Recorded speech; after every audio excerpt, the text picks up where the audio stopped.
Les jumelles du millionnaire refusaient de manger quoi que ce soit, jusqu'à l'arrivée de la nouvelle nounou. Et ce qu'elle a fait a changé la vie de tout le monde. Avant de commencer, laissez un commentaire pour nous dire de quelle ville vous regardez. Et à la fin, n'oubliez pas de noter cette histoire de 0 à 10. Profitez de l'histoire, les filles, s'il vous plaît. Juste une bouchée, juste une, suppliait la gouvernante, son tablier taché de purée de pommes de terre. Les jumelles de 4 ans étaient assises à la table du petit déjeuner comme deux petites sculptures de glace. Les bras croisés et les yeux mi-clos, Madison et Chloé semblèrent prêtes pour une rébellion totale de bambins. C'est alors que la porte de la cuisine s'ouvrit et entra Leila Thompson. 28 ans, un jean usé, un chignon désordonné et une paire de baskets à paillettes qui ne correspondaient absolument pas à la mention Whittaker. « Bonjour », annonça-t-elle avec un sourire si éclatant qu'il semblait illuminé de l'intérieur. « Je suis arrivée tôt et j'ai une faim de loup. Vous avez du café ?» La gouvernante haussa les sourcils de surprise. « Vous êtes la nounou, la nouvelle. »« Premier jour, Leila. Ravie de vous rencontrer, dit-elle avec enthousiasme en tendant la main. Seule la gouvernante la serra. Les jumelles restèrent figées sur place comme deux gargouilles méfiantes. « Ils n'ont rien mangé depuis hier, » murmura la gouvernante. « Monsieur Whittaker va péter un câble s'il apprend qu'elles ont sauté un autre repas. » Leila posa les mains sur ses hanches, inspectant la scène. « Très bien, laissez-moi m'en occuper. » Sans demander, elle ouvrit le frigo comme si la maison lui appartenait et commença à sortir des œufs, du lait, de la farine et un pot de crème fouettée périmée qu'elle remit discrètement en place. En quelques minutes, la cuisine emplit l'air d'une odeur de pancakes et de musique. Oui, Leila avait posé son téléphone sur le comptoir et cuisinait au rythme de Twist and Shout des Beatles. Et ce qu'elle fit ensuite, personne ne l'oublierait jamais. « Showtime !» cria-t-elle en lançant un pancake en l'air et en se mettant à danser. Mais pas n'importe quelle danse. Elle fit de grands pas exagérés, tourna comme si elle était sur une scène de Broadway et soudain cala une poêle sur chaque hanche comme si c'étaient des castagnettes. Les jumelles se regardèrent. Puis un son qui n'avait pas retenti dans la mansion depuis des lustres éclata. Des gloussements. « Refais-le, refais-le !» Chloé tapa dans ses mains. « Les pancakes qui dansent !» Madison renchérit. Leila fit un clin d'œil. « Je ne danse que si vous mangez. C'est le marché. » Les filles échangèrent un autre regard. La bataille était officiellement terminée. Elles prirent leurs fourchettes et donnèrent la première bouchée. La gouvernante faillit éclater en sanglots. À l'étage, Henry Whittaker examinait des documents dans son bureau minimaliste. Costume sombre, lunettes rectangulaires, cheveux impeccablement coiffés, l'homme le plus froid de l'hémisphère nord. Les sons étouffés de musique et de rires montant de la cuisine firent hausser un sourcil. Depuis que sa femme était décédée, les jumelles s'étaient repliées sur elles-mêmes, têtues et totalement réfractaires à toute nounou. Seth avait été renvoyé en moins de 3 mois. Sven. Il appuya sur le bouton de l'intercom. « Madame Jenkins, pourquoi y a-t-il de la musique dans la cuisine ?» Toujours tremblante d'émotion après le miracle des pancakes, la gouvernante répondit, excitée. « Monsieur, les filles mangent. La nouvelle nounou, elle a dansé avec une poêle. Silence sur la ligne. »« Elle a fait quoi ?»« Des pancakes dansants, monsieur. Et elles ont mangé. » Henry fronça les sourcils. Il attrapa sa veste et descendit. Quand Henry entra dans la cuisine, il s'attendait au chaos. Au lieu de cela, il trouva quelque chose de bien plus déstabilisant. 2 petites filles heureuses, avec des visages barbouillés de miel et une femme faisant tourner un pancake sur son doigt, comme un ballon de basket. « Que se passe-t-il ici ?» demanda-t-il, la voix ferme et froide. Leila arrêta de faire tourner le pancake, mais ne sembla pas déstabilisée. « Bonjour à vous aussi, patron. Vous voulez un pancake dansant ?» Les jumelles éclatèrent de rire. « Henry, non. Vous êtes la nouvelle nounou. En chair, en os et en paillettes, » répondit-elle en pointant ses baskets. Il l'étudia longuement. Il s'attendait à une professionnelle réservée, en uniforme, qui appelait les enfants « mademoiselle », pas à quelqu'un qui passait les Beatles et improvisait des spectacles de pancakes. « J'exige de la discipline, de la responsabilité et du silence, » dit-il. « Super, j'exige du café, du respect pour les pancakes et que personne ne meure d'ennui avant le déjeuner, » répliqua-t-elle avec un sourire effronté. Les jumelles s'étouffèrent de rire. Henry n'avait ni le temps pour les disputes, ni la patience pour la rébellion. Il fit demi-tour et remonta les escaliers, mais avant de disparaître, il jeta un dernier regard à ses filles. Elles souriaient, et cela, il dut l'admettre, était nouveau. Plus tard, en débarrassant la table, Leila trouva un dessin que Madison avait laissé derrière elle. Un croquis en bâtonnet d'elle-même, de Chloé et de Leila se tenant la main. Au-dessus, en lettres tordues, était écrit « La nounou magique ». Leila tint le papier délicatement et murmura « Vous allez me tenir en haleine ». Petites jumelles enchantées. Mais ce qu'elle ne savait pas encore, c'est que le vrai problème était à l'étage, portant une cravate grise, un visage sérieux et un cœur verrouillé à double tour. Et il n'avait aucune idée que la nounou allait bientôt mettre son monde sens dessus-dessous. Au deuxième matin de Leila à la mansion Whittaker, la cuisine était déjà méconnaissable. Là où il y avait eu du silence, il y avait maintenant des rires d'enfants.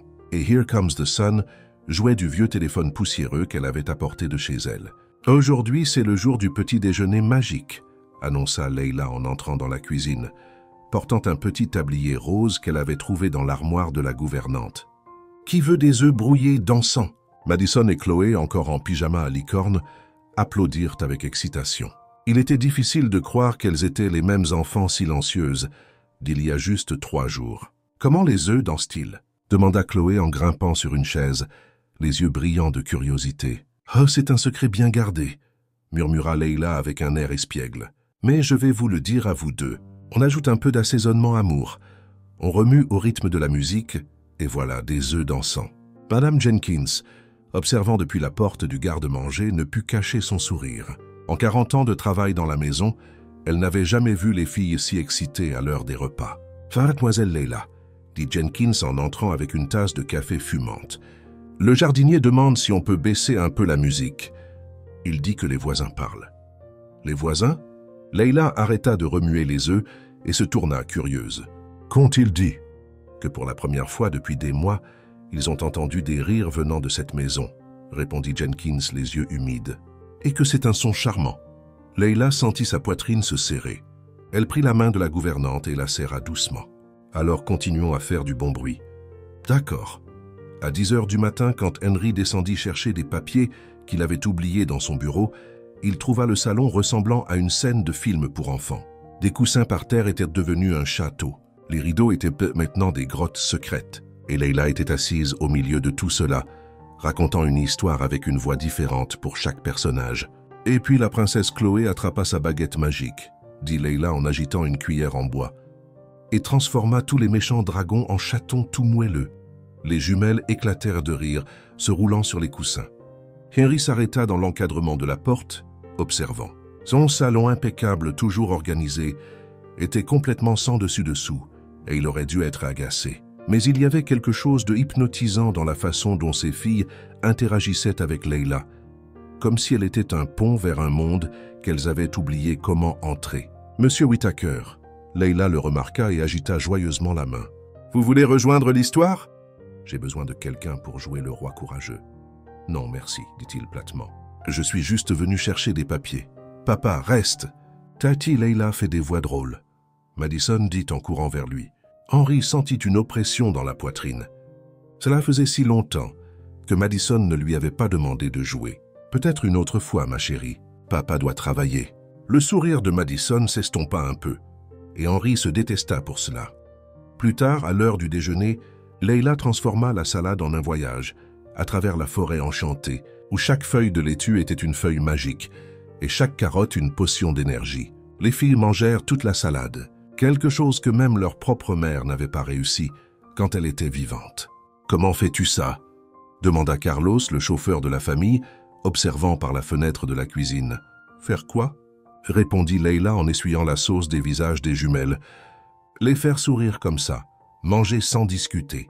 Elles semblent comme des enfants normaux. » Leila s'arrêta et le regarda. « Elles sont des enfants normaux, Carlos. » Elles avaient juste besoin que quelqu'un le leur rappelle. Cet après-midi-là, pendant que les filles faisaient la sieste, le personnel se rassembla dans la cuisine, comme cela n'était pas arrivé depuis des mois. Jenkins prépara du café. Carlos apporta des biscuits que sa femme avait faits, et même Rosa, la gouvernante la plus timide de la maison, rejoignit le groupe. « Elle est différente, » murmura Rosa en remuant du sucre dans son café. « Elle fait que la maison semble vivante. Les filles ont changé en juste 2 jours, » acquiesça Carlos. « Ça hier, Madison m'a montré un dessin qu'elle avait fait. Première fois qu'elle dessine quelque chose depuis l'accident. Jenkins hocha la tête solennellement. Monsieur Whittaker a changé aussi. Il est plus présent. Il est descendu 3 fois aujourd'hui, juste pour chercher des papiers. Il n'avait jamais fait ça avant. Vous pensez qu'il l'aime? Murmura Rosa. Rosa? Gronda Jenkins. On ne devrait pas spéculer sur la vie personnelle du patron. Mais tout le monde sourit en silence. Tard dans l'après-midi, Henry était dans son bureau quand il entendit du bruit venant du jardin. Il regarda par la fenêtre et vit Leila apprendre aux jumelles à jouer à la chasse au trésor parmi les rosiers. Elle avait peint de petites pierres colorées et les avait dispersées sur la pelouse, transformant le jardin soigneusement entretenu en aire de jeu. Quand le jeu se termina et que les filles rentrèrent pour leur bain, Henry descendit pour parler à Leila. « Il faut que je vous parle, dit-il, la voix formelle. »« Bien sûr, » répondit-elle en ramassant encore les pierres colorées. « Qu'y a-t-il ?»« Les filles ont fait trop de bazar. »« Ce n'est pas ça. » Henry prit une profonde inspiration. Pendant 2 jours, il avait observé cette femme mettre sa maison sens dessus dessous. Musique forte, désordre constant, cris, rires, tout ce qu'il ne supportait pas, tout ce qu'il avait secrètement commencé à manquer quand ce n'était pas là. « Vous avez 1 semaine, dit-il enfin. « 1 semaine pourquoi?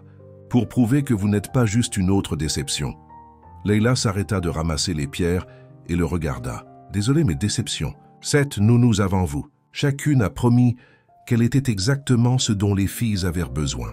Toutes ont échoué. Toutes ont laissé les filles plus fermées que jamais. » Henry croisa les bras, glissant dans sa posture exécutive froide. « Vous êtes là depuis 2 jours et vous avez déjà mis ma maison à l'envers. Musique forte, désordre partout. Mon jardin plein de pierres peintes. Si c'est votre méthode, j'ai besoin de voir de vrais résultats, pas juste du plaisir temporaire. » Leila resta silencieuse un moment, réfléchissant. « Et qu'est-ce que vous considérez comme de vrais résultats?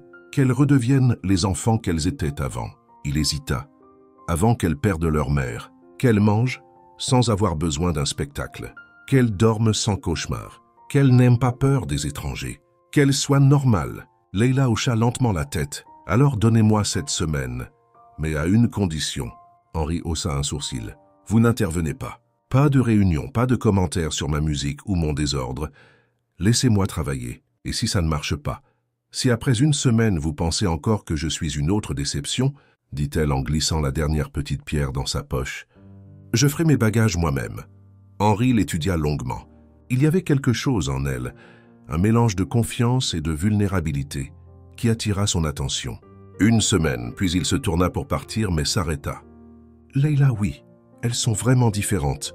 C'est bien. » Et pour la première fois depuis son arrivée, Leila vit quelque chose de différent dans ses yeux. Ce n'était pas de la froideur, c'était de la peur de l'espoir. Le samedi matin commença par un son étrange à la mention Whittaker.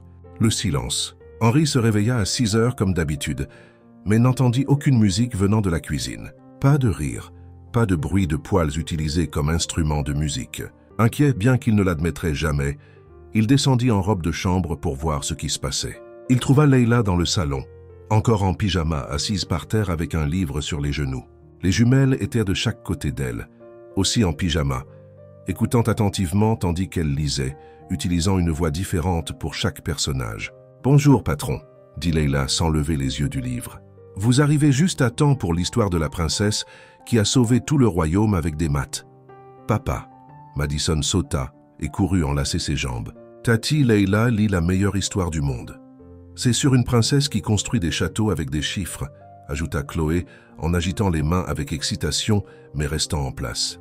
Henry regarda autour de lui. La pièce était rangée, les coussins disposés en cercle, et un plateau de fruits coupés au centre. Tout semblait cosy. « C'est samedi, dit-il, comme si cela expliquait sa confusion. « Exactement, répondit Leila en fermant le livre. « Et les samedis sont spéciaux. Pas de précipitation, pas de planning, pas de costume. » Henry baissa les yeux et réalisa qu'il portait en fait une robe de chambre et des pantoufles. Il se sentit soudain étrangement déplacé. « Papa, tu peux rester avec nous aujourd'hui ?» demanda Madison, toujours accrochée à sa jambe. Pas de travail, juste du jeu. La question frappa Henry comme un coup de poing dans l'estomac. Quand avait-il passé une journée entière avec ses filles pour la dernière fois? Quand avait-il pensé au travail, aux rapports, aux réunions pour la dernière fois? « J'ai quelques documents à relire. »« Oh, s'il te plaît !» s'écria Leila en se levant et en posant les mains sur ses hanches. « C'est samedi. » Les documents sont interdits le samedi. Interdit?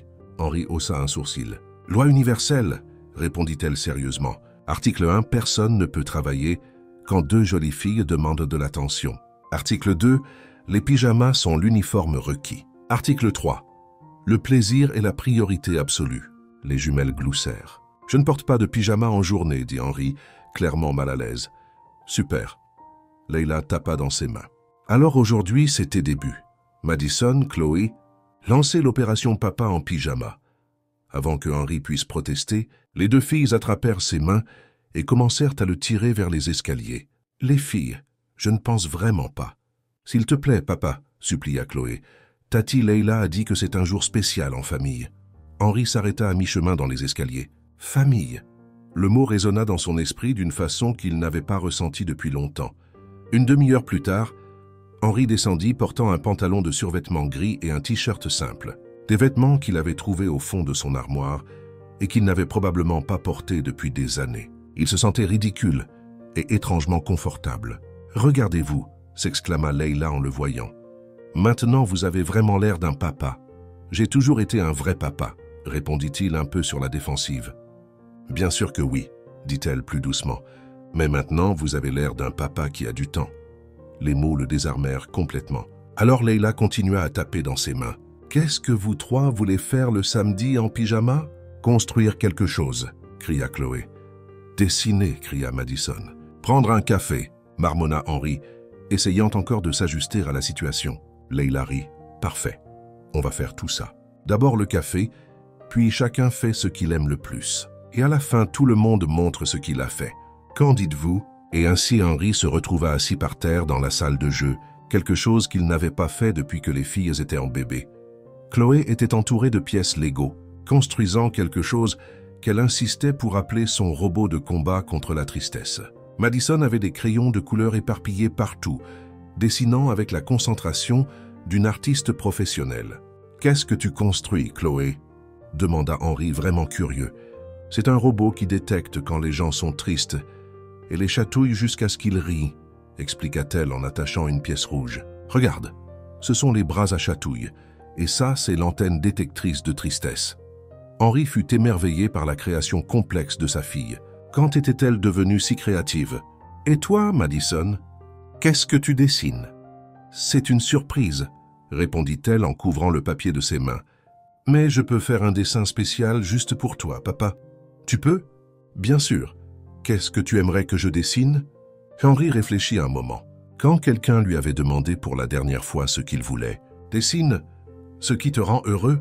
Madison sourit et prit une nouvelle feuille de papier. Elle commença à dessiner avec des traits rapides et assurés, la langue sortie en concentration. Pendant ce temps, Leila s'assit à côté de Henri. « Comment te sens-tu » demanda-t-elle doucement. « Étrange, admit-il. Je ne me souviens pas de la dernière fois où j'étais aussi non programmé. C'est effrayant, n'est-ce pas?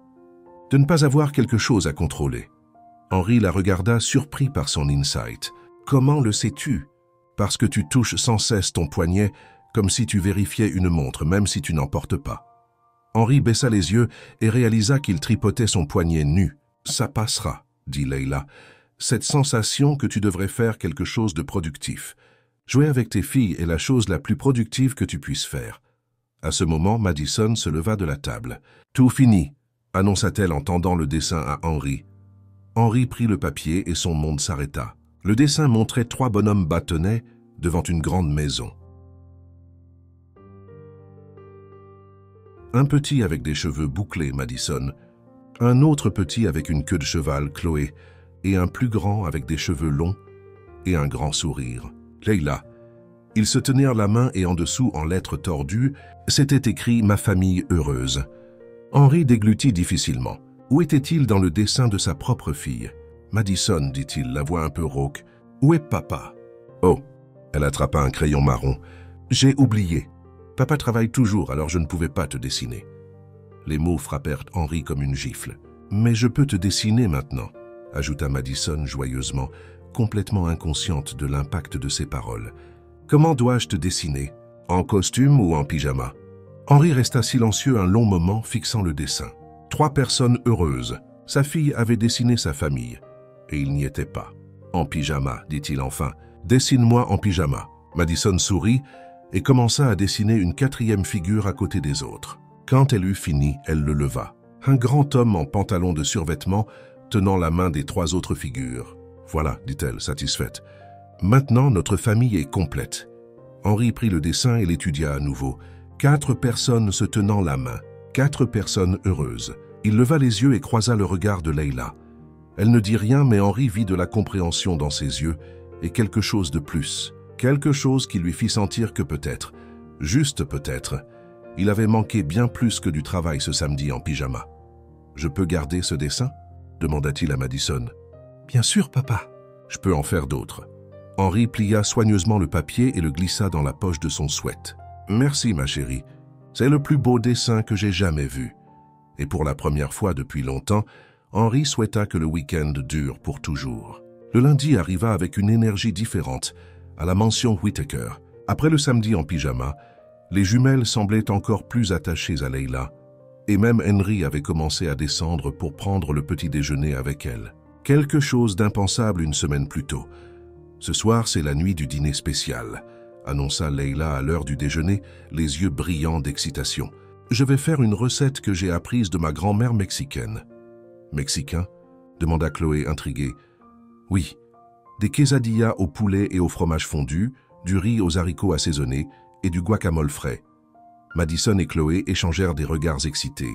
Tout ce qui sortait des mains de Leila ressemblait à une fête. « Vous allez adorer, » continua Leila. « C'est de la nourriture qui fait l'effet d'un câlin de l'intérieur. » Henry, qui passait par la cuisine à ce moment, s'arrêta pour écouter. « Nourriture mexicaine ?» demanda-t-il un peu incertain. « Détends-toi, patron. Ce n'est pas épicé, juste savoureux et fait avec amour. Ma mère vient dîner ce soir, dit-il, se rappelant soudain. Elle n'essaie généralement pas de nouvelles sortes de nourriture. » Leila haussa les épaules. « Alors ce sera une bonne occasion pour elle d'élargir ses horizons, non ?» Henry sentit un nœud à l'estomac. Sa mère, Victoria Whittaker, était une femme de 72 ans, très traditionnelle, avec des opinions fortes sur la façon dont les choses devaient être faites. Depuis la mort de sa femme, elle venait une fois par semaine pour dîner, afin de s'assurer que les filles étaient élevées correctement. « Peut-être qu'il vaut mieux faire quelque chose de plus traditionnel, » suggéra-t-il. « Papa, on veut la nourriture de Tati Leila, » protesta Madison. « Ouais, elle a promis, » ajouta Chloé. Leila croisa les bras et regarda Henry droit dans les yeux. « Vous avez dit que j'avais une semaine pour montrer des résultats. Laissez-moi faire à ma façon. » Henry soupira. Il savait qu'il était dans le pétrin. À exactement 18 heures, Victoria Whittaker arriva, grande, élégante. Cheveux gris en chignon impeccable et un tailleur bleu marine qui valait probablement plus que le salaire mensuel de Leila. « Henry, mon cher, » dit-elle en embrassant la joue de son fils. « Comment vont mes petites filles? »« Mieux que jamais, maman.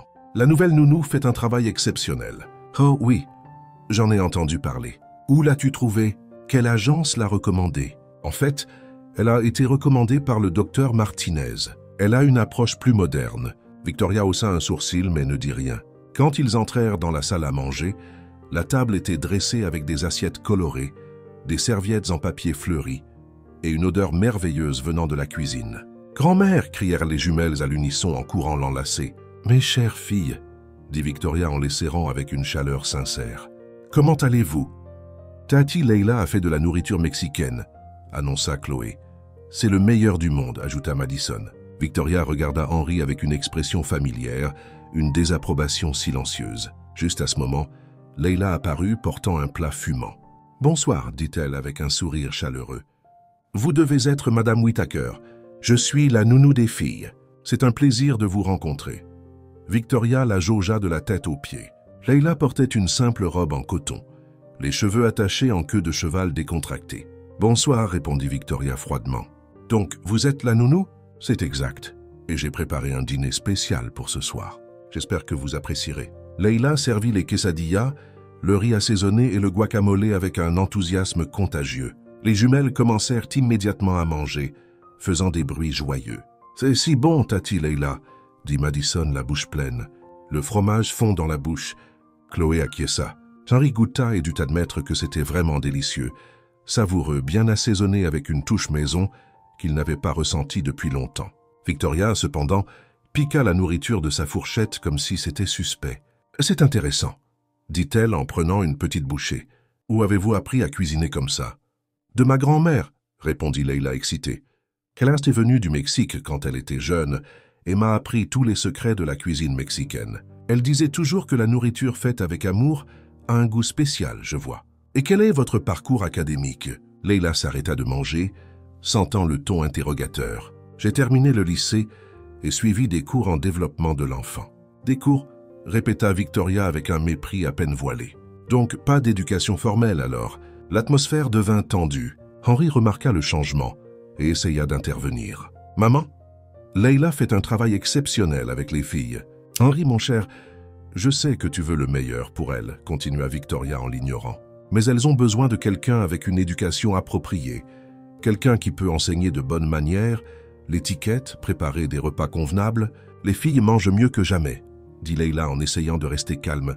La nourriture mexicaine n'est pas appropriée pour des enfants bien élevés, répliqua Victoria. Elles doivent apprendre à apprécier la haute cuisine, pas ça. Leila sentit ses joues brûler, mais prit une profonde inspiration. Avec tout le respect que je vous dois, Madame Whittaker, les filles avaient des problèmes d'alimentation quand je suis arrivé. Maintenant, elles mangent avec joie et sont ouvertes à essayer de nouveaux saveurs. Des problèmes d'alimentation? Victoria se tourna vers Henri. Pourquoi n'ai-je pas été informée? Maman, ce n'était rien de sérieux. Elles touchaient à peine à leur nourriture. Victoria haussa la voix. Et tu fais confiance à quelqu'un sans éducation formelle pour arranger ça avec de la nourriture exotique. Ce n'est pas exotique, c'est maison, dit Leila en luttant pour garder sa patience. Jeune fille, vous ne comprenez clairement pas les besoins d'une famille de haut standing. Ces enfants ont besoin de structure, de discipline, d'éducation appropriée, pas de jeux et de nourriture de rue. Le silence dans la pièce était assourdissant. Les jumelles avaient arrêté de manger et regardaient les adultes, confuses.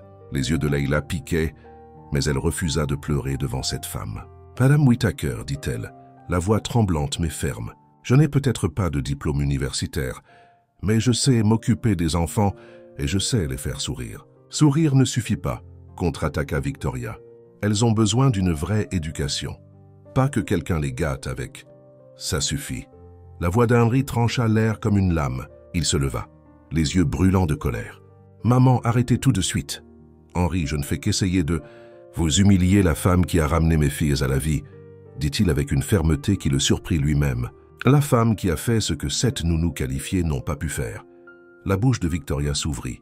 Leila n'a peut-être pas de diplôme au mur, mais elle a quelque chose de bien plus précieux. Elle se soucie vraiment d'elle, et les filles l'adorent.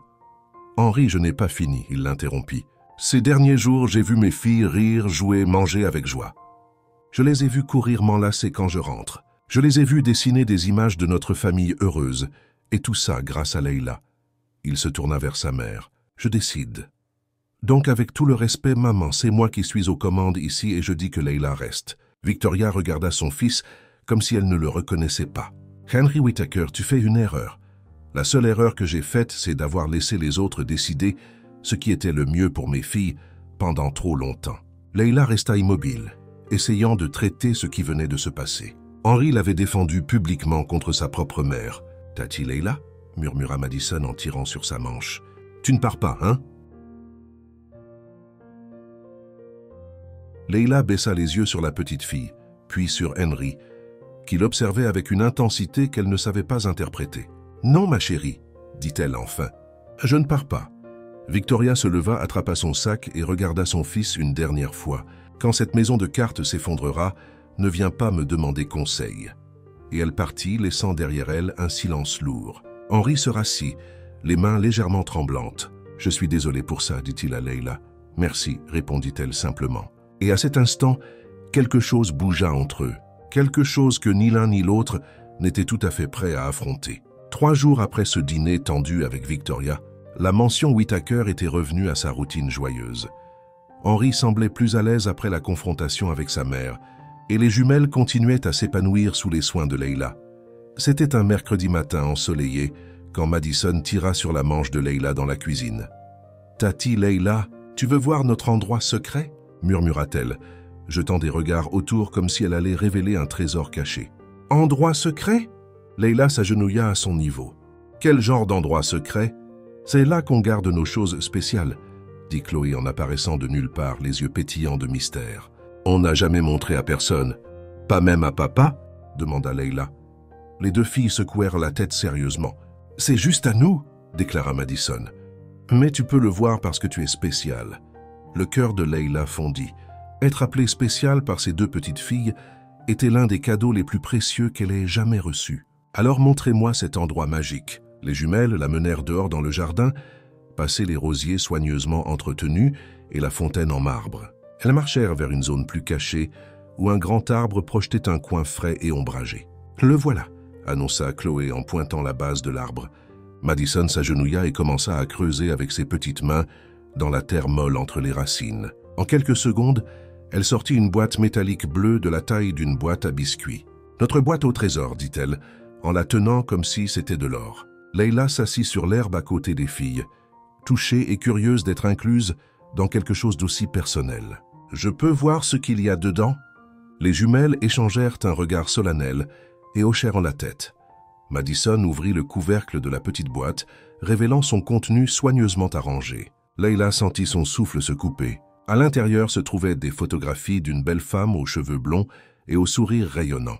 Certaines étaient des photos professionnelles, d'autres des instantanés décontractés. La femme jouant avec les jumelles quand elles étaient au plus jeunes enlaçait Henry à un événement social, riant lors d'un pique-nique. « C'est notre maman », dit Chloé en tenant une photo avec révérence. « C'était la plus belle du monde. Et la plus cool aussi », ajouta Madison en sortant une lettre froissée de la boîte. « Regarde, c'est la lettre que j'ai écrite pour elle la semaine dernière. » Leila déplia délicatement le papier. De l'écriture tordue d'un enfant, Madison avait écrit « Chère maman, aujourd'hui Tati Leila a fait des pancakes. Tu l'aimerais. Elle est drôle comme toi. J'espère que tu rentres bientôt pour la rencontrer. Bisous, Madison. » La poitrine de Leila se serra. « Celle-là, c'est ma lettre, » dit Chloé en levant un autre papier. « J'ai dit à maman pour mon nouveau robot. Elle aimait toujours mes robots. » Leila lut la lettre de Chloé qui se terminait par « Papa est plus heureux maintenant. Je pense que c'est parce que Tati Leila le fait sourire aussi. Quand tu rentreras, vous serez amies toutes les deux. » Il y avait plus dans la boîte. Des dessins colorés adressés à maman, de petites fleurs séchées que les filles avaient collectées, et même une photo récente d'elle avec Leila gardée aux côtés de leurs souvenirs de leur mère. « On vient ici toutes les semaines, » expliqua Madison pour raconter à maman nos journées. « Et on laisse les lettres ici pour quand elle rentrera, » ajouta Chloé. « Comme ça, elle pourra tout lire d'un coup. » Leila sentit ses yeux se remplir de larmes. Ces deux petites filles vivaient avec l'espoir que leur mère reviendrait un jour, comme si elle avait juste voyagé quelque part loin. « Les filles, » dit-elle doucement, choisissant ses mots avec soin, « vous savez que maman ne peut pas revenir, hein? »« Si, elle peut, » protesta Madison immédiatement. « Elle est juste au paradis en visite chez les anges. Un jour, elle finira sa visite et rentrera à la maison.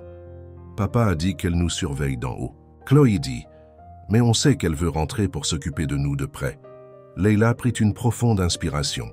Elle savait qu'elle devait être délicate mais honnête. « Mes amours, quand quelqu'un va au paradis, c'est parce qu'ils ne peuvent plus rester ici sur Terre. C'est comme un voyage sans retour. »« Non !» cria Madison en serrant la photo de sa mère contre sa poitrine. « Elle a promis qu'elle ne nous quitterait jamais. » « Et elle ne l'a pas fait, » dit Leila en se rapprochant. « Elle est là dans l'amour que vous ressentez, dans les beaux souvenirs que vous avez d'elle, dans la façon dont vous souriez juste comme elle. Mais on veut qu'elle soit là pour de vrai. » Chloé sanglota. « On veut qu'elle fasse des pancakes avec nous aussi.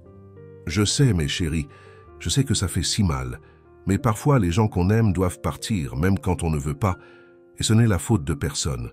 Tu vas partir aussi ?» demanda Madison, son petit visage mouillé de larmes. « Non, ma puce. Je suis là et je resterai tant que vous. Vous n'avez pas le droit d'aborder ça. » La voix froide d'Henry trancha l'air comme une lame.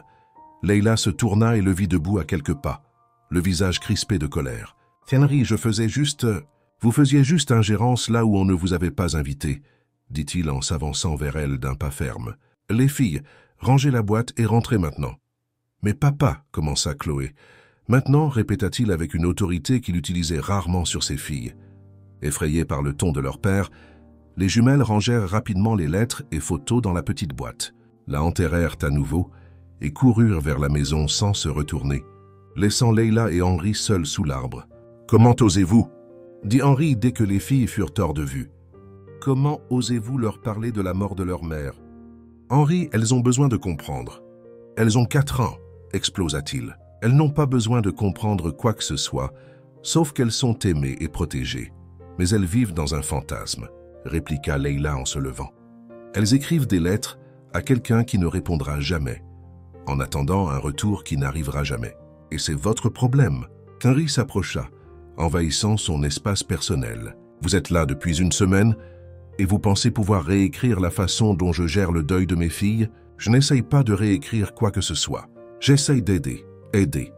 Il rit sans humour, en détruisant le dernier lien qu'elles ont avec leur mère. Elles n'ont pas besoin d'oublier leur mère. Elles ont besoin d'accepter qu'elle est partie. « Arrêtez !» cria Henry, les yeux brillants de douleur. « Arrêtez d'agir comme si vous saviez ce qui est le mieux pour elles. Vous ne savez rien de nous, de ce qu'on a traversé, de ce que c'est de se réveiller tous les jours en sachant que la personne la plus importante de votre vie est partie. » Leila resta silencieuse, sentant le poids de sa douleur. « Vous n'avez pas le droit, » continua-t-il, la voix plus basse maintenant, mais toujours pleine d'émotion, « d'aborder ça. Vous n'avez pas le droit d'interférer avec la façon dont elles gèrent la perte de leur mère. Ce n'est pas votre responsabilité.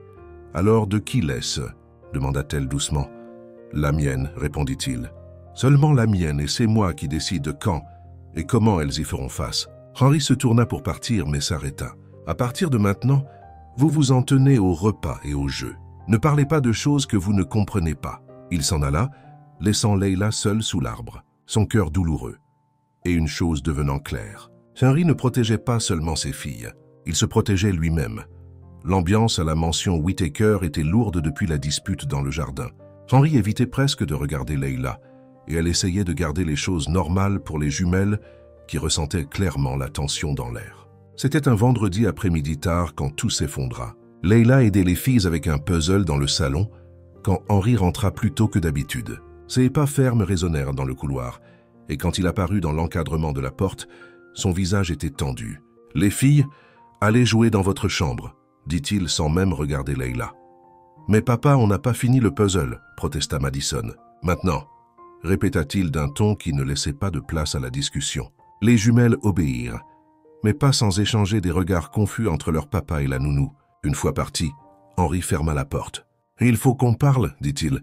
Si c'est à propos d'hier, c'est à propos des limites, » l'interrompit Henry. « J'ai parlé au docteur Martinez aujourd'hui. Il m'a dit quelques trucs sur les méthodes de garde d'enfants non traditionnelles. » Leila fronça les sourcils.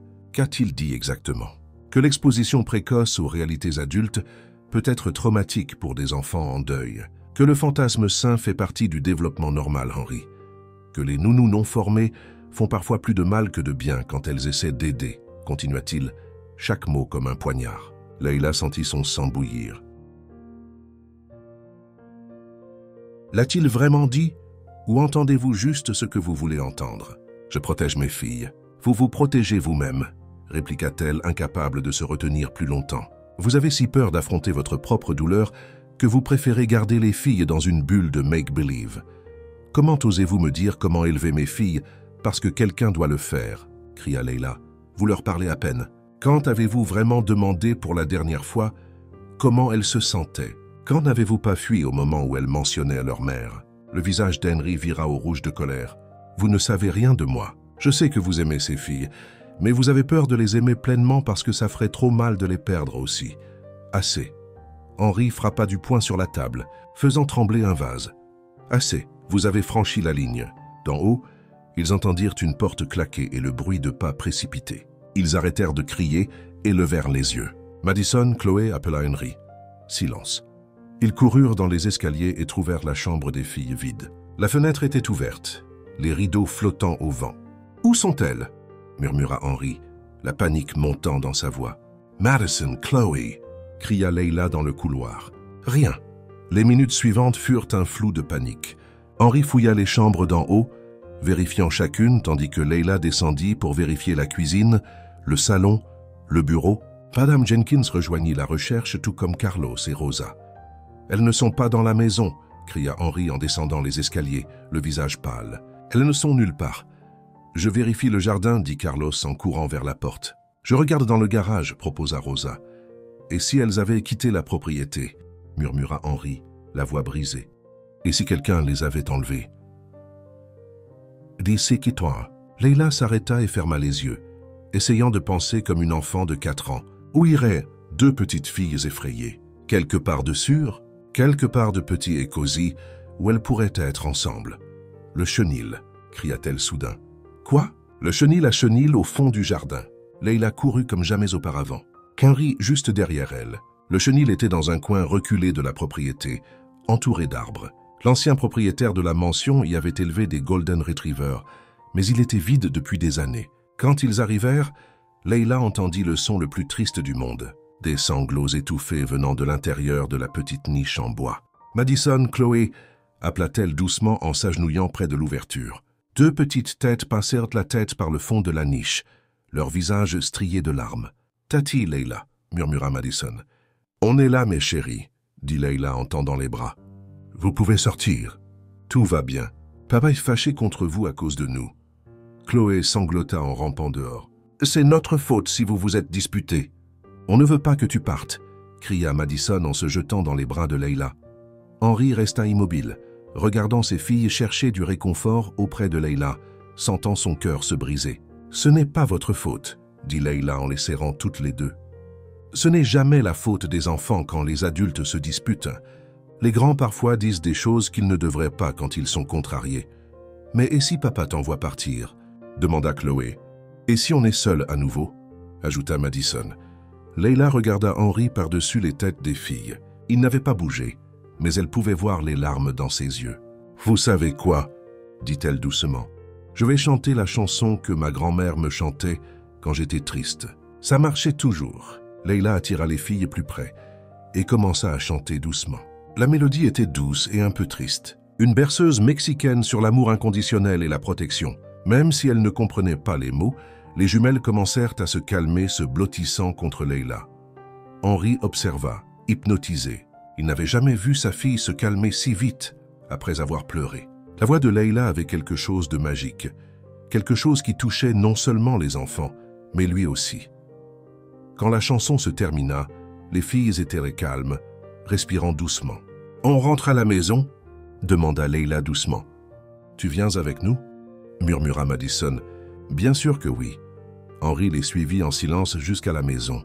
Il aida Leila à baigner les filles, à leur mettre leurs pyjamas, à brosser leurs petites dents. Tout au long, il observa comment Leila interagissait avec ses filles, avec une patience infinie, une affection sincère et une compréhension naturelle de ce dont elles avaient besoin. Après que les filles se soient endormies, Henry resta longtemps dans le couloir, regardant simplement la porte de leur chambre. Il était presque 23 heures quand il frappa à la porte de Leila. « Entrez » dit-elle, surprise de le voir. Henry entra lentement, les mains dans les poches, les épaules voûtées comme s'il portait le poids du monde. « Comment saviez-vous où elles étaient ?» demanda-t-il. « Instinct. J'ai essayé de penser comme une petite fille effrayée. Elle ne s'était jamais cachée de moi avant. Elle ne m'avait jamais fui quand j'étais contrarié. » Leila ne répondit pas. Elle attendit juste. Henry s'assit dans le fauteuil près de la fenêtre, le visage dans les mains. « Vous aviez raison aujourd'hui, dit-il, la voix étouffée, surtout. Henry, je ne sais plus comment être un père, admit-il en levant ses yeux rougis vers elle. Depuis que Sarah est morte, je ne sais plus comment être ce dont elles ont besoin. J'ai peur de mal faire, alors je ne fais rien. J'ai peur d'affronter leur douleur parce que je gère à peine la mienne. » Leila sentit son cœur se serrer. « Et aujourd'hui, quand je vous ai vu les calmer avec juste un simple psaume, j'ai réalisé que vous aviez fait en 5 minutes ce que je n'ai pas pu faire en 5 mois. Vous êtes leur père, Henry. C'est vous dont elles ont le plus besoin. Mais je ne sais pas comment l'être. Je ne sais plus comment être quoi que ce soit, sauf un homme brisé qui a perdu la femme qu'il aimait. » Le silence entre eux était lourd de douleur et d'honnêteté brute. « Je ne sais plus comment être un père, » répéta-t-il en la regardant. « Vous m'apprendrez ?» Le samedi matin apporta une atmosphère complètement différente à la mansion Whittaker. Pour la première fois depuis son arrivée, Leila trouva Henry dans la cuisine avant elle, encore en pyjama, essayant de comprendre la machine à café. « Bonjour, dit-elle, surprise. Besoin d'aide, s'il vous plaît ?» répondit-il avec un sourire penaud. « Chaque fois que j'essaye de faire du café, ça donne de l'eau boueuse. » Leila rit et s'approcha, lui montrant la bonne quantité de grains et d'eau. Leurs doigts se frôlèrent brièvement, tandis qu'elle l'aidait à positionner la carafe, et tous deux sentirent une petite étincelle. « Papa !» crièrent tes jumelles ensemble en apparaissant dans la cuisine encore en chemise de nuit. « Pourquoi es-tu levé si tôt ?» Je pensais aider à faire le petit déjeuner, dit Henry en s'agenouillant pour les enlacer. Qu'en pensez-vous? Madison et Chloé se regardèrent, les yeux écarquillés de surprise et de joie. Vraiment? Demanda Chloé. Vraiment, mais j'aurais besoin d'aide de vous deux et pas de Leila. Et ainsi commença le premier matin de vrai travail d'équipe entre eux. Henry semblait étonnamment ouvert aux suggestions de Leila sur les routines des filles. « Elles aiment t'aider en cuisine », expliqua Leila en sortant les ingrédients pour les pancakes. « Ça les fait se sentir importantes et c'est bon pour leurs compétences motrices. »« Ça se tient », acquiesça Henry, en regardant Madison remuer la pâte avec une concentration totale. « Je n'y avais jamais pensé. Et Chloé adore mesurer les choses. » Continua Leila. « Regardez comme elle se concentre quand elle utilise le verre doseur. » Henry observa sa fille cadette compter soigneusement chaque cuillerée de sucre, la langue sortie en concentration. « Comment avez-vous découvert tout ça sur elle ?» demanda-t-il, vraiment curieux. « En faisant attention », répondit Leila simplement. « Chaque enfant a ses propres intérêts et talents.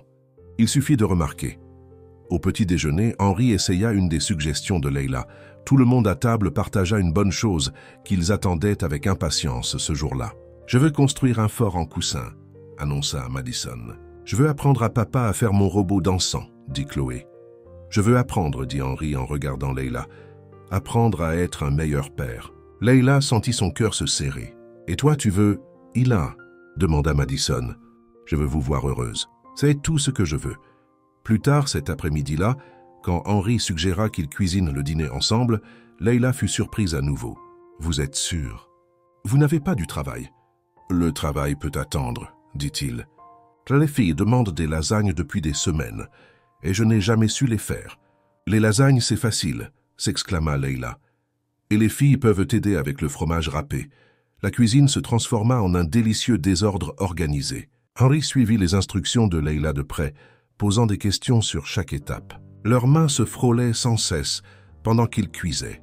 Quand il passa la sauce pendant qu'elle tenait le plat, quand ils se baissèrent en même temps pour prendre quelque chose du four, quand elle corrigea la façon dont il coupait les tomates comme ça, dit Leila en posant ses mains sur les siennes pour guider le couteau. Mouvement ferme mais doux. Henry arrêta de respirer une seconde. Ses mains étaient chaudes et douces, et le doux parfum qu'elle portait lui faisait tourner la tête. « Comme ça ?» demanda-t-il, la voix un peu rauque. « Parfait », murmura-t-elle, réalisant seulement alors à quel point ils étaient proches. De l'autre côté de la cuisine, Madison poussa Chloé et murmura à son oreille. Les deux échangèrent des regards conspirateurs. « Tati Leila » appela Madison innocemment. « Tu trouves papa beau ?» Leila faillit lâcher le bol de sauce. « Madison » gronda Henry, le visage rougissant. « C'est juste une question » protesta Madison. Carlos a dit « Quand les grands cuisinent ensemble et se regardent tout le temps, c'est parce que… » Madison Elizabeth Whittaker, interrompit Henry mortifié. Chloé gloussa. Carlos a dit « C'est parce qu'ils s'aiment bien. » Les filles, dit Leila rapidement, essayant de changer de sujet. Pourquoi ne mettez-vous pas la table? Plus tard, après que les filles soient allées prendre leur bain, Henry et Leila finirent de préparer le dîner dans un silence confortable mais chargé. « Désolé pour les filles », dit Henry en tranchant du fromage. « Elles sont très observatrices ces temps-ci. Ce sont des enfants intelligentes », répondit Leila en évitant son regard. « Elles remarquent tout. Ouais, elles font. » Henry posa le couteau et se tourna vers elle. « Leila, je voulais vous dire, vous êtes différente de quiconque a travaillé ici. » Elle s'arrêta de remuer la sauce. « Différente comment? Vous ne traitez pas ça comme un simple boulot. Vous vous souciez vraiment d'elle et apparemment de moi aussi. » Leila sentit quelque chose remuer dans sa poitrine. Quelque chose de dangereux, mais merveilleux. « Henry, je n'essaie pas de vous mettre mal à l'aise, dit-il rapidement. C'est juste que vous avez ramené la vie dans cette maison. Aux filles, à moi. » Leila prit une profonde inspiration. Elle devait rediriger la conversation avant que ses sentiments ne dérapent. « Vous avez été un père merveilleux aujourd'hui, » dit-elle en se concentrant sur la sauce. « Les filles rayonnent seulement parce que vous m'avez montré comment. Vous aviez juste besoin de vous rappeler comment vous connecter avec elles. Et vous m'avez appris ça aussi, » dit Henry en s'approchant. Le moment fut brisé par des gloussements venant de l'encadrement de la porte de la cuisine. Ils se tournèrent et virent deux petites têtes passer la tête. « Vous nous espionnez ?» demanda Henry en feignant la sévérité. « Non », mentirent les jumelles à l'unisson en courant dans la cuisine. Tati Leila, dit Madison, tu veux rejoindre notre club secret? Quel club secret? Le club des enfants intelligents, répondit Chloé avec un air important. Et qu'est-ce que ce club fait? Les jumelles échangèrent un autre regard. On résout des problèmes, dit Madison vaguement. Quel genre de problèmes? Les problèmes que les adultes ont quand ils ne savent pas qu'ils s'aiment bien, répondit Chloé avec une innocence totale. Henri faillit s'étouffer. Les filles, papa, tu aimes bien Tati Leila? Demanda Madison directement. Elle est notre nounou, Madison. Ce n'est pas une réponse, fit remarquer Chloé en croisant les bras. Et toi, Tati Leila? Demanda Madison en se tournant vers elle.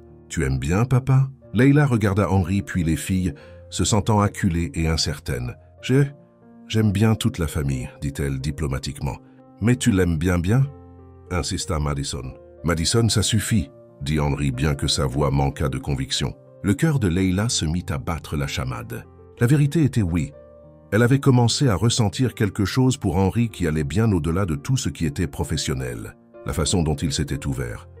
Comment il essayait d'être un meilleur père, comment il la regardait quand il pensait qu'elle ne faisait pas attention. Mais c'était risqué. Elle était la nounou, il était le patron. Les filles étaient vulnérables et avaient déjà perdu leur mère.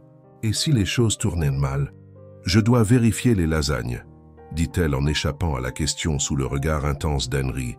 Mais en ouvrant le four, Leila savait que quelque chose entre eux avait changé irréversiblement. Et des gloussements discrets derrière elle. Elle pouvait aussi dire que deux petites filles très observatrices avaient leur propre plan pour l'avenir de la famille. Le problème était que Leila n'était pas sûre d'être prête à faire partie de ces plans. Le lundi arriva gris et pluvieux, avec de grosses gouttes tapant contre les fenêtres de la mansion Whittaker. Leila s'attendait à une journée calme à l'intérieur. Peut-être faire des bricolages avec les filles ou regarder des films. Mais Madison et Chloé avaient d'autres idées. « Tati Leila !» cria Madison en courant à la fenêtre du salon. « Regarde toute cette pluie. C'est le jour parfait. » Chloé tapa dans ses mains. « Parfait pourquoi, mes chéris ?»« Pour la parade des parapluies, » répondirent-elles ensemble. Leila haussa un sourcil. « Parade des parapluies. Maman le faisait avec nous quand il pleuvait beaucoup, » expliqua Madison les yeux brillants d'excitation. « On prend tous les parapluies de la maison et on défile dans le jardin. Chacun choisit une couleur différente. » Chloé ajouta. « Et on fait des poses de mannequins. » Leila regarda dehors. La pluie était régulière, mais pas d'éclairs. Et les filles étaient si enthousiastes qu'elle n'eut pas le cœur de dire non. « D'accord. Mais seulement si papa dit que c'est OK. »« OK, quoi ?» demanda Henri en entrant dans la pièce. Il était rentré tôt à cause du temps. La parade des parapluies, expliquèrent à nouveau les filles en courant l'enlacer. Parapluie. Ah, Chaz. Henri regarda Leila confus. C'était une tradition qu'elles avaient avec leur maman, expliqua-t-elle doucement. Elles veulent la refaire. Henri hésita. Toute mention de Sarah le mettait mal à l'aise. Mais ces dernières semaines, il essayait d'être plus ouvert aux souvenirs que ses filles avaient d'elle. Il pleut fort. S'il te plaît, papa, supplia Madison. On promet d'être prudente. Et tu dois venir aussi, dit Chloé en tirant sa main. Tu n'as jamais fait la parade des parapluies. Henri regarda Leila qui haussa les épaules avec un sourire.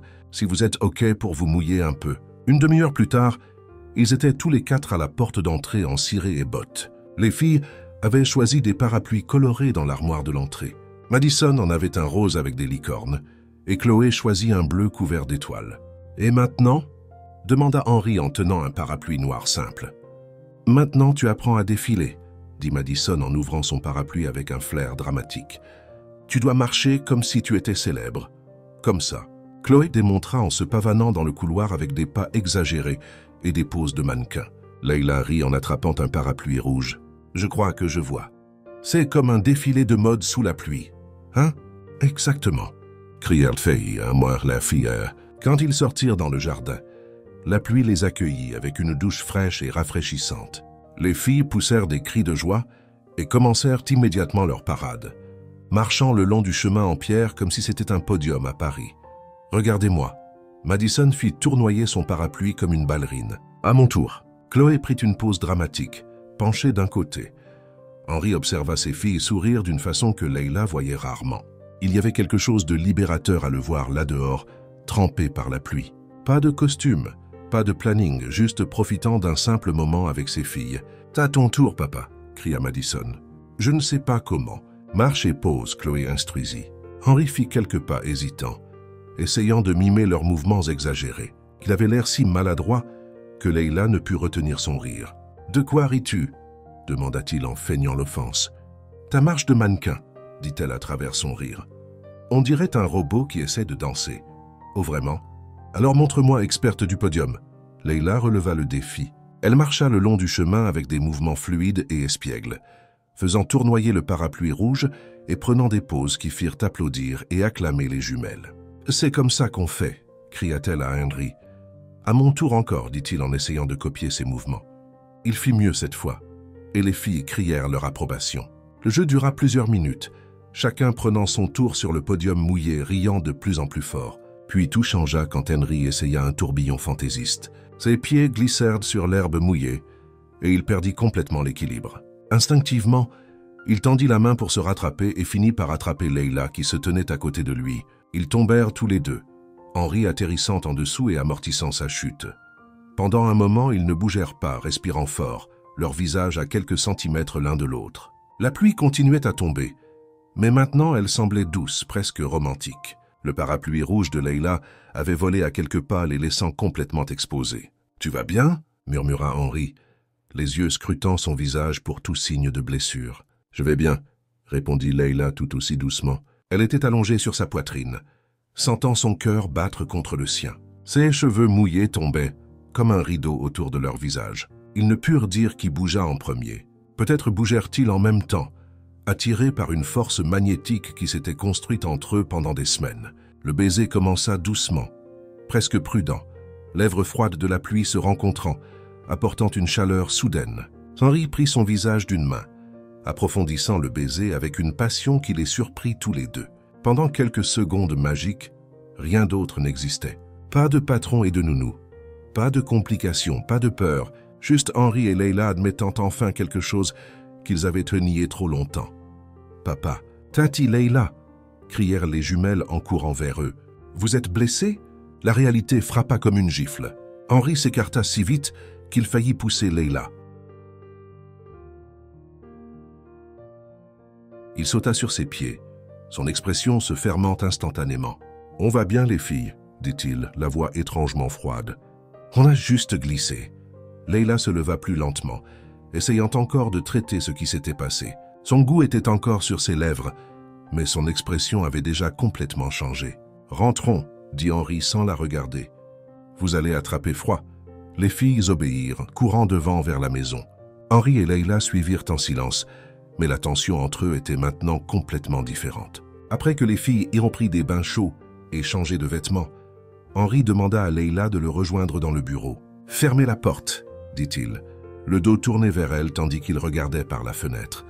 Leila fit comme il demanda, son cœur battant encore. « Henri, à propos de ce qui s'est passé, c'était une erreur » l'interrompit-il en se tournant pour lui faire face avec un regard de pierre. « Ça n'aurait pas dû arriver. Mais vous êtes leur nounou. C'est tout » dit-il, chaque mot comme un couteau. « Je suis votre employeur. Il y a une ligne claire entre nous. Et je l'ai franchie. Ça n'arrivera plus. » Leila se sentit comme si on l'avait punché dans l'estomac. « Je comprends » parvint-elle à dire, gardant la voix stable malgré la douleur. « À partir de maintenant, on garde les choses professionnelles. Vous vous occupez des filles et je garde mes distances. Simple comme ça. Si c'est ce que vous voulez, c'est ce qui doit être. » Henri se tourna à nouveau vers la fenêtre, mettant clairement fin à la conversation. Leila sortit du bureau sur des jambes tremblantes, le cœur en morceaux, ignorant qu'au moment où elle ferma la porte, Henri appuya son front contre la vitre froide, luttant contre l'envie de courir après elle et de s'excuser d'être un lâche. Mais il ne courut pas, et ce serait la décision qu'il regretterait le plus. Les 3 jours qui suivirent le baiser furent les plus durs que Leila ait affrontés depuis son arrivée à la mansion Whittaker. Henri tint parole complètement. Il garda ses distances, ne parla que quand nécessaire et la traita avec une politesse froide qui faisait plus mal que des cris. Les jumelles remarquèrent le changement immédiatement. « Pourquoi papa ne dîne plus avec nous ?» demanda Madison le mercredi, en piquant ses pâtes que Leila avait faites. « Il a dit qu'il a beaucoup de travail », répondit Leila en forçant un sourire. « Mais il avait toujours beaucoup de travail », fit remarquer Chloé. « Il mangeait avec nous quand même. » Leila ne savait pas quoi dire. Comment expliquer à 2 enfants de 5 ans que leur papa avait embrassé la nounou et le regrettait. « Vous vous êtes disputé à nouveau avec papa ?» insista Madison. « Vous ne vous parlez plus comme avant. »« On ne s'est pas disputé, ma chérie. Parfois les grands se occupent juste. » Mais les filles n'étaient pas dupes. Elles remarquaient l'attention, le contact visuel évité, la façon dont Henri quittait une pièce dès que Leila entrait. Jeudi soir, après avoir couché les jumelles, Leila prit une décision qu'elle évitait depuis des jours. Elle frappa à la porte du bureau d'Henri. « Entrez, dit-il sans lever les yeux de ses papiers. Il faut que je vous parle. Si c'est à propos du planning des filles, allez-y. C'est à propos de ma démission. » Henri s'arrêta d'écrire, mais ne la regarda toujours pas. « Votre démission?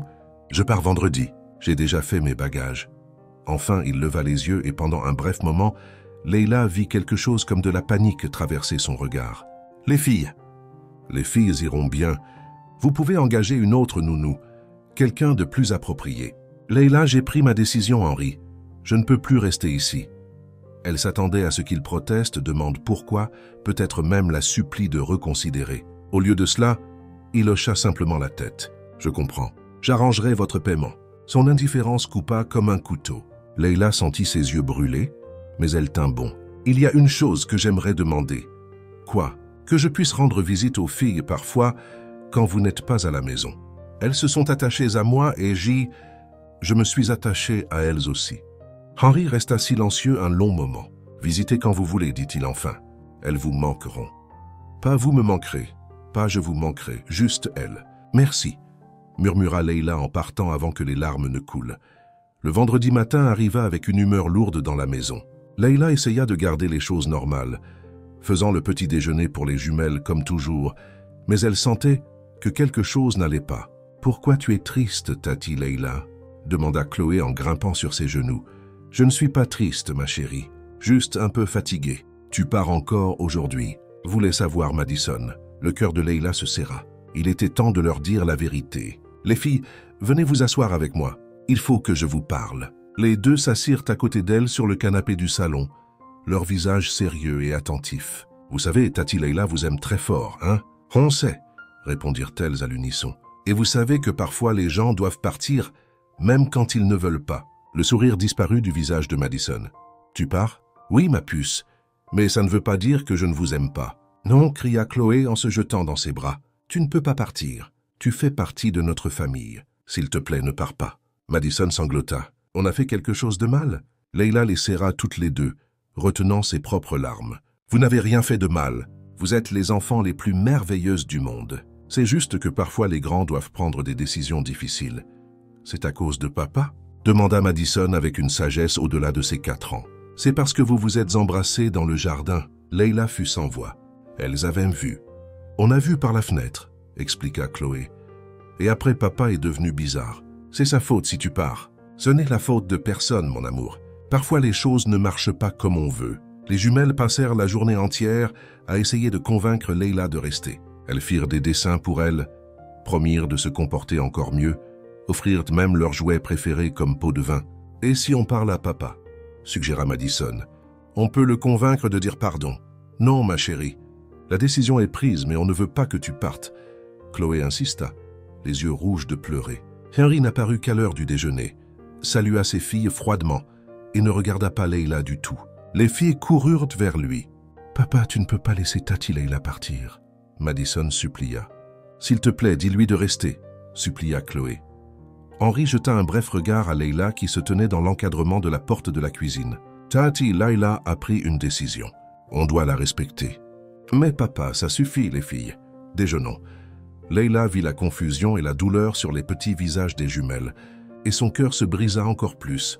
Tard dans l'après-midi, pendant que les filles faisaient de la sieste, Leila prépara 2 lettres. Elle en écrivit une pour chaque jumelle, essayant d'expliquer d'une façon qu'elle comprendrait que son départ n'avait rien à voir avec elle.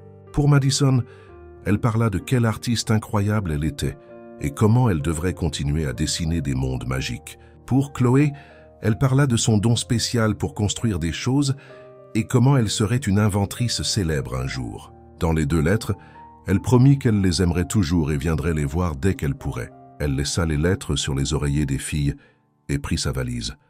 Henri n'était pas à la maison quand elle partit. Il avait probablement planifié ça comme ça. Leila prit un dernier regard à la mansion, qui avait été sa maison pendant quelques précieuses semaines, et partit avec un cœur brisé. 2 heures plus tard, les jumelles se réveillèrent de leur sieste et trouvèrent les lettres. Après que Madame Jenkins les ait lues à voix haute, elles comprirent enfin que Leila était vraiment partie. Le son des pleurs des filles résonna dans toute la maison. Henri était dans son bureau quand il entendit les sanglots. Il courut à l'étage et trouva les 2 enlacés dans leur chambre, pleurant comme si leur monde venait de s'effondrer. « Qu'est-ce qui s'est passé ?» demanda-t-il en s'agenouillant devant elle. « Tati Leila est partie ?» sanglota Madison en tendant la lettre froissée. « Pour de bon.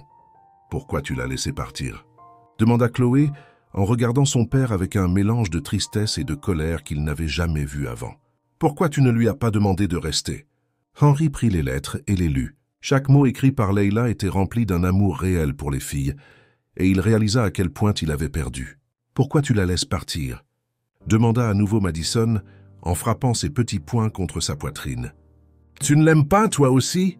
Et pour la première fois, Henri s'avoua la vérité qu'il avait essayé d'ignorer. Oui, il aimait Leila, et il avait laissé la peur ruiner la meilleure chose qui lui soit arrivée depuis la mort de Sarah. « J'ai fait une erreur, les filles, » murmura-t-il en les serrant toutes les 2 dans ses bras.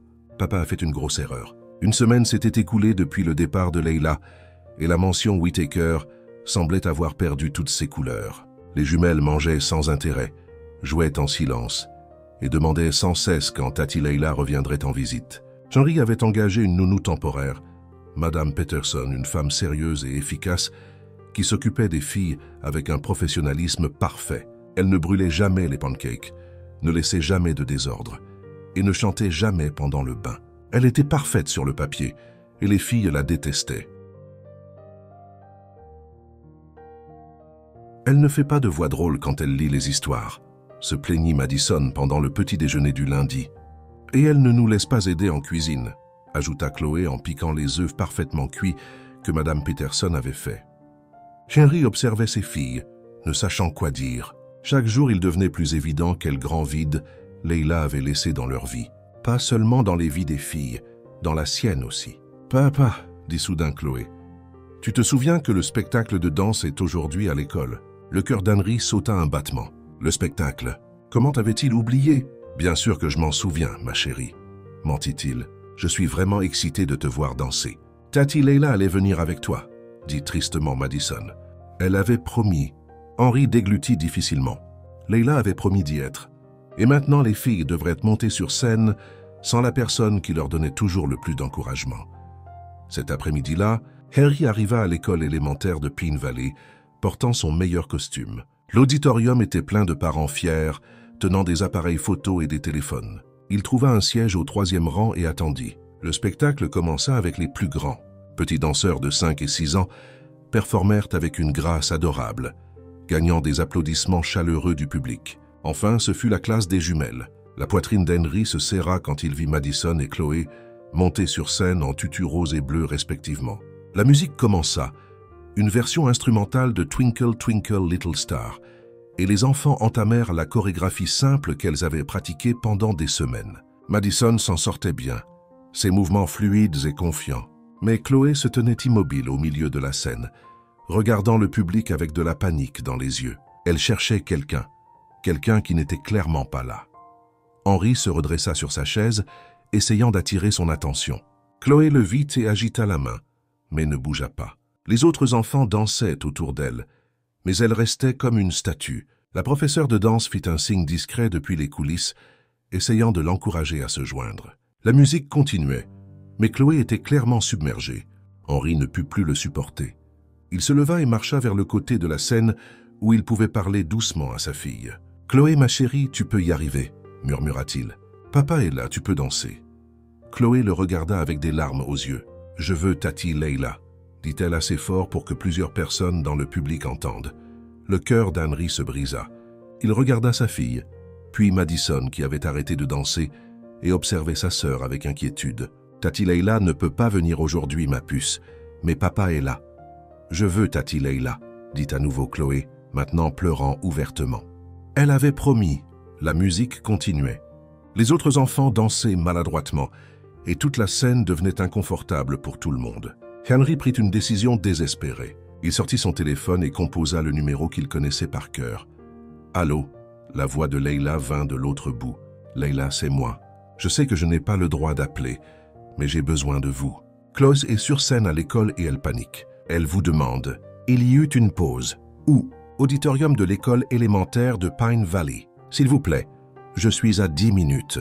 Tenez bon. » L'appel se termina. Henry rangea le téléphone et se tourna vers Chloé. « Tati Leila arrive, ma chérie. Tiens juste un peu plus longtemps. » Chloé arrêta de pleurer, mais ne bougea toujours pas. La professeure décida de mettre en pause la musique et annonça une courte pause pendant que les autres enfants descendèrent de scène. Henry monta sur scène et prit Chloé dans ses bras, la portant en coulisses où Madison attendait. « Elle vient vraiment, papa ?» demanda Madison. « Oui, et elle vint. » 8 minutes plus tard, Henry vit une silhouette familière se hâter dans l'auditorium. Leila portait une simple robe, les cheveux lâchés comme si elle avait précipitamment quitté la maison. Ses yeux scannèrent la scène immédiatement. Henry lui fit signe depuis les coulisses, et quand Chloé la repéra, son visage s'illumina complètement. « Tati Leila » cria-t-elle en courant sur scène. Leila monta rapidement les marches latérales et s'agenouilla pour attraper Chloé dans ses bras. « Je suis là, ma chérie, » murmura-t-elle. « Désolée d'être en retard. Je ne pouvais pas danser sans toi, » sanglota Chloé. « Mais maintenant, je suis là et tu vas briller là dehors. »« D'accord. » Leila regarda Madison qui s'était aussi précipitée pour un câlin. « Vous deux êtes magnifiques, » dit-elle en ajustant leur tutu. « Prête à montrer à tout le monde comme vous dansez bien ?» Les jumelles hochèrent la tête avec enthousiasme. La professeure s'approcha clairement soulagée. « On peut recommencer. »« Oui, » répondit Leila. « Elles sont prêtes maintenant. » Leila descendit de scène et trouva un siège au premier rang. La musique recommença, et cette fois Madison et Chloé dansèrent parfaitement. Leurs mouvements étaient gracieux et confiants, et elles sourirent brillamment à Leila tout le temps. Quand la musique se termina, le public éclata en applaudissements. Les jumelles firent la révérence et agitèrent la main directement vers Leila, qui se tenait debout et applaudissait avec des larmes aux yeux. Après le spectacle, tandis que les familles se rassemblaient dans la cour de l'école, Henry s'approcha de Leila. Elle était accroupie en train de parler aux jumelles quand il arriva. « Les filles, » dit-il, « allez chercher vos vestes. Il faut que je parle à Tati Leila un moment. » Les filles obéirent, mais pas sans donner à Leila un dernier câlin. Henry et Leila étaient seuls dans la cour. Un silence lourd entre eux. « Merci, dit-il enfin, d'être venu. Je sais que vous n'étiez pas obligés. »« Bien sûr que si, l'interrompit-elle. Je leur avais promis d'être là. »« Leila, » Henry prit une profonde inspiration. « Les filles ont besoin de vous. Elles ne sont plus les mêmes depuis que vous êtes partis. Elles ne mangent pas bien. Elles ne jouent plus comme avant. Elles ne sourient plus. » Henry. « Et moi aussi, dit-il, les mots se bousculant. J'ai besoin de vous aussi. La maison semble vide sans vous. Je me réveille en pensant à votre sourire et m'endors en entendant votre rire. J'ai fait une énorme erreur en vous laissant partir. » Leila ne dit rien, essayant de traiter. « S'il vous plaît, continua-t-il, la voix se brisant un peu. Revenez, revenez à la maison. Revenez, nous. » Leila le regarda, puis les jumelles courant dans la cour, puis à nouveau lui. « Henry, vous avez été très clair que j'étais juste la nounou, qu'il y avait une ligne entre nous qui ne pouvait pas être franchie. J'avais peur, admit-il, peur de m'ouvrir à nouveau, peur d'être heureux, peur que vous partiez comme Sarah. Alors j'ai repoussé avant que vous puissiez me blesser. Et maintenant je sais que je souffre déjà. Être sans vous fait plus mal que de prendre le risque de vous avoir et de vous perdre. » Leila regarda dans ses yeux et vit de l'honnêteté, de la vulnérabilité et quelque chose qu'elle osa appeler de l'amour. Mais elle ne répondit pas. Pas encore. Après le spectacle, Leila avait accepté de rentrer avec eux juste pour le dîner. Mais Henry pouvait voir dans ses yeux qu'elle décidait encore si elle resterait vraiment. Pendant le trajet, les jumelles bavardèrent sans arrêt sur la performance. À quel point elles étaient heureuses que Leila soit revenue, et comment la nouvelle nounou ne pouvait même pas faire un sandwich décent. Leila rit à leurs histoires, mais Henry remarqua comment elle évitait de le regarder directement. Quand ils rentrèrent, Henry prit une décision. « Les filles, Tati Leila reste pour le dîner. Et si vous lui dessiniez quelque chose de spécial pendant que je cuisine ?»« Tu cuisines ?» demanda Madison surprise. « Je vais essayer, » dit-il avec un sourire nerveux. « Je peux aider, » proposa Leila. « Non, dit-il rapidement. « Je veux dire, ce soir, je veux cuisiner pour vous. C'est le moins que je puisse faire, après tout. » Leila s'assit dans le salon avec les jumelles, pendant qu'Henry alla à la cuisine, absolument terrifié. Il pouvait faire du café et des toasts, peut-être des œufs brouillés, mais un dîner spécial. C'était un territoire inconnu. Il ouvrit le frigo et étudia les options. Il y avait des ingrédients frais que Madame Peterson avait achetés. Mais Henry n'avait aucune idée comment les transformer en quelque chose de mangeable, encore moins de spécial. Il prit une profonde inspiration et décida d'essayer. Après tout, en quoi ça pouvait mal tourner? 1 heure plus tard, la cuisine ressemblait à un terrain touché par une tornade. Henry était couvert de farine, avait brûlé le premier lot de poulet, et la sauce pour les pâtes avait collé si fort à la poêle qu'il avait dû recommencer. « Besoin d'aide », demanda Leila en apparaissant dans l'encadrement de la porte. « Tout est sous contrôle », mentit-il, essayant de cacher la fumée venant du four. Leila rit, ce rire chaleureux et familier qu'il avait tant manqué. « Henry, tu as de la farine dans les cheveux. Et quoi que ce soit ça brûle. »« Ouais, ok. Peut-être que je pourrais utiliser un peu d'aide. » Ils cuisinèrent ensemble côte à côte, juste comme cette nuit qui semblait maintenant si loin. Mais cette fois était différente. Henry était clairement nerveux, laissant tomber des choses, mesurant mal les ingrédients, parlant trop. « Tu vas bien ?» demanda Leila, en le voyant verser du sel où il aurait dû mettre du sucre. « Je vais bien. »« Pourquoi demandes-tu ? Je suis toujours comme ça, totalement normal. Rien d'inhabituel ici. » Leila l'observa avec amusement. « Henry, tu essayes d'assaisonner la salade de fruits avec du sel. » Il baissa les yeux et vit qu'il faisait exactement ça. « Oh, c'est une nouvelle recette que j'ai vue en ligne. »« Bien sûr que oui, » dit-elle en souriant. Quand ils parvinrent enfin à faire quelque chose de mangeable, des pâtes simples à la sauce tomate et une salade non salée, ils appelèrent les jumelles pour le dîner. Pendant le repas, Henry répétait clairement quelque chose dans sa tête. Il ouvrait la bouche pour parler, la refermait, s'éclaircissait la gorge, commençait une phrase sur le temps, s'arrêtait à mi-chemin. « Papa, tu agis bizarrement », observa Chloé. « Bizarrement ? Comment ? Tu te parles à toi-même, dit Madison. On t'a entendu t'entraîner dans la salle de bain. Le visage d'Henry vira au rouge. Je ne m'entraînais à rien. Je travaillais sur une présentation pour le boulot. Dans la salle de bain ? Demanda Chloé dubitative. C'est un endroit très inspirant. Leila profitait clairement de son malaise. Après le dîner, pendant que Leila aidait les filles à se brosser les dents, Henry essaya de se calmer. Il avait planifié tout un discours, mais maintenant tous les mots avaient fui son esprit. Quand elles descendirent, les jumelles tenaient quelque chose derrière leur dos. « Tati Leila, dit Madison solennellement, on a fait quelque chose pour toi. Et pour papa aussi, ajouta Chloé. Elles révélèrent un grand dessin sur du papier brun. Il montrait une famille en bâtonnet. Henry, Leila, Madison et Chloé tous se tenant la main devant la mention.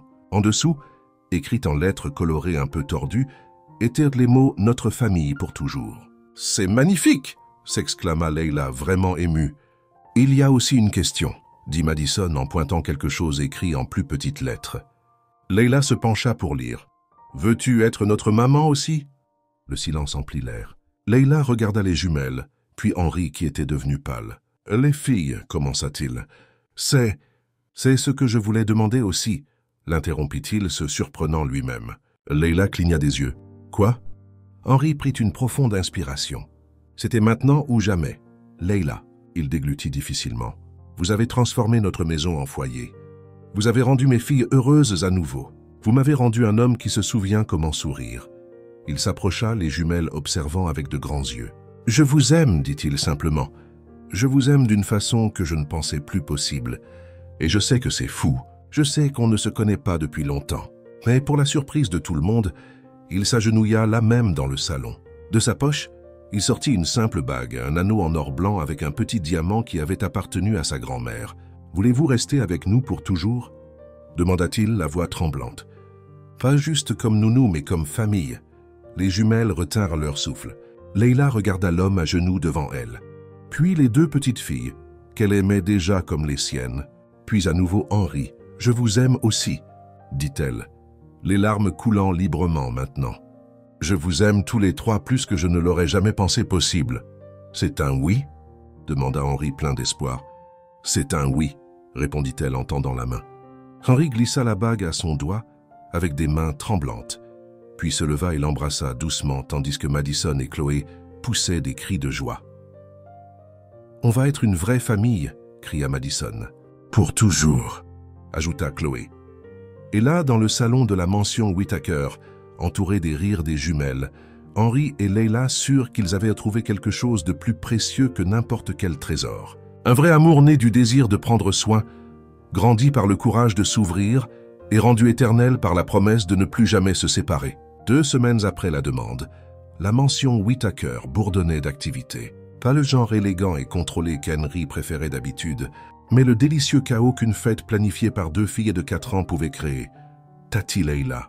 cria Madison en courant dans la cuisine avec un tutu par-dessus son pyjama. « Le prêtre est là. »« Pas encore, ma chérie, » répondit Leila en essayant de ne pas brûler les brigadeiros maison qu'elle insistait pour faire pour le mariage. « Mais il arrive bientôt. Tu es sûr qu'on peut se marier en robe à fleurs ?» demanda Chloé en apparaissant, avec une couronne tordue sur la tête. Grand-mère Victoria a dit que les mariés doivent porter des robes blanches et de grands voiles. Leila sourit. Victoria Whittaker était arrivée 3 jours plus tôt, clairement mécontente de la rapidité du mariage, mais faisant de son mieux pour le cacher pour le bien des petits-enfants. Elle n'approuvait toujours pas pleinement Leila, mais avait remarqué à quel point les jumelles étaient heureuses et comment Henry souriait à nouveau. « Votre grand-mère a raison sur la tradition », dit Leila en s'agenouillant pour redresser la couronne de Chloé. « Mais vous deux avez choisi le thème de la fête, vous vous souvenez? Et à une fête en pyjama, la mariée peut porter ce qu'elle veut. » Toute l'idée de mariage en fête pyjama avait commencé quand les filles avaient appris que ce serait une petite cérémonie juste dans le jardin. Elles étaient déçues qu'il n'y ait pas de vraie fête jusqu'à ce que Leila suggère de faire le genre de fête qu'elles aimaient le plus. « Mais si c'est une fête en pyjama, pourquoi tu ne te maries pas en pyjama ?» insista Madison. « Parce que même à une fête en pyjama, la mariée doit avoir l'air un peu chic, expliqua Leila. Mais je promets qu'après la cérémonie, je me changerai et on fera une bataille d'oreillers. » Les filles poussèrent des cris de joie et coururent dire à leur papa. Leila regarda autour de la cuisine. Les brigadeiros se refroidissaient. Un simple gâteau au chocolat était décoré de fleurs comestibles et des sandwichs en forme de cœur étaient arrangés proprement. Ce n'était pas le genre de mariage dont beaucoup de filles rêvaient, mais c'était parfait pour eux. Dehors dans le jardin, Henry supervisait les dernières touches.